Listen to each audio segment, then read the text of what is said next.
backed down on them, so I pushed my dark thoughts away and opened the black case. Relief streamed in waves through me when my eyes caught the ring. It was a delicate assemblage of gemstones with a 2-carat diamond in the middle, sparkling and gleaming in the soft light of the club, much like Brooke's eyes, which were the reason I had fallen in love with her. It was more beautiful than I had ever envisioned. The tiny engraving read, "With no exceptions, my love for you doesn't need reciprocation to exist. Jett, X." The setting felt delicate and my decision final. I turned it around a few times, wondering how a piece of metal could feel both delicate and grave at the same time. Now my plans felt more real than ever. Brooke would like it, no doubt about that, but would she say yes? As if sensing my doubts, Tiffany cleared her throat, her soft voice drawing my attention back to the conversation at hand. "She'll love it, Jett. I know it," she whispered, her eyes on the ring. I suppressed a smile. Brooke's like no other woman I've ever met. For all I know, she might just throw it at my head when she finds out what I'm really up to. She let out a laugh. "You're right, I don't know her, but I know she'd be crazy not to like it, especially after you went to all the trouble to get it perfect." She pointed at the ring. My gaze moved from her to our laser-inscribed names. They looked alien, like they didn't belong to us, and for a moment it all seemed like a strange dream, the past few months eerily surreal. Was that what love was all about?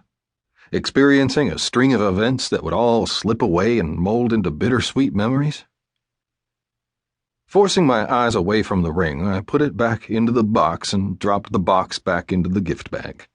Thanks for doing it at such a short notice, T. I knew I could count on you to get it done within 24 hours. She flicked her hand. "Don't mention it. Being friends with the owner of the shop has its perks." She smiled softly and leaned forward. "Whatever you need, just call me and it's a done deal." For a short moment, silence ensued between us, during which she stirred her coffee with a teaspoon. "So, when does it start?" "Tonight at dinner. Everything's finished." I returned her smile in a weak moment of excitement rushing through me. "Have you told her about Nate yet?" My smile died like a blown-out candle. "About my brother being let out of prison today?" I raised my eyebrows and snorted. "You're kidding, right?" "What about you visiting with him the past few weeks? Another secret you'll be taking to the grave?" "Now's not the time." I shook my head, more at myself than at Tiffany. Would there ever be a right moment? "Seriously?" She stared at me for a few seconds, her face suddenly devoid of any emotion, and then her lips parted slowly, as though she wanted to say something but couldn't bring herself to. I set my jaw. Of course, she didn't understand. I didn't expect she would. "You should tell her, dude," Tiffany finally said. "Trust me, if she knew you kept a secret like that, you'd be in big trouble. This whole scheme of yours will blow right in your face if you don't tell her." "No, T. Not happening," I said with as much conviction as I could. "Brooke can't know about it."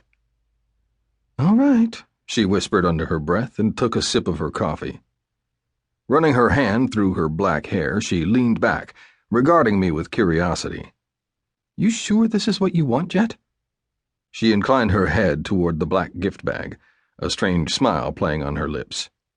I knew she was referring to the marriage part because she had tried to broach the subject a few times, without much success.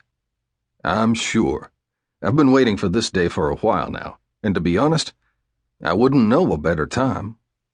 "Because she doesn't suspect." It was more a statement than a question. "Yes," I said slowly, ignoring the way her eyes seemed to pierce through me as if there was something she knew and I didn't. Watching her, I was reminded once more that there was something different about her. Not the hair she wore dyed black now, nor the weight she had lost. Her entire demeanor had changed. Ever since I had returned to the gang, she seemed different, almost unrecognizable. The past years had been hard on her. Her alcohol addiction had turned her into a shell of her former radiant self, her once carefree attitude replaced with weariness and aloofness. "Do you remember last year